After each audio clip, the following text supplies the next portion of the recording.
मी सुनेत्रा अजित पवार गांभीर्यपूर्वक प्रतिज्ञा करते की कायद्याद्वारे स्थापित झाले आहे अशा भारताच्या संविधानाबद्दल मी खरी श्रद्धा व निष्ठा बाळगीन। मी भारताची सार्वभौमता व एकात्मता उन्नत राखीन।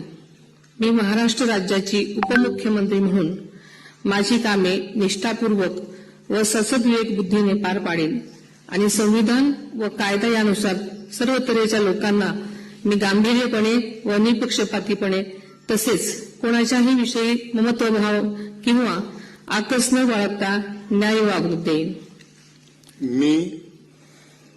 मी सुनेत्रा अजित पवार गांभीर्यपूर्वक प्रतिज्ञा करते की महाराष्ट्र राज्याची उपमुख्यमंत्री म्हणून माझ्या विचारार्थ आणली जाईल किंवा मला ज्ञात होईल अशी कोणतीही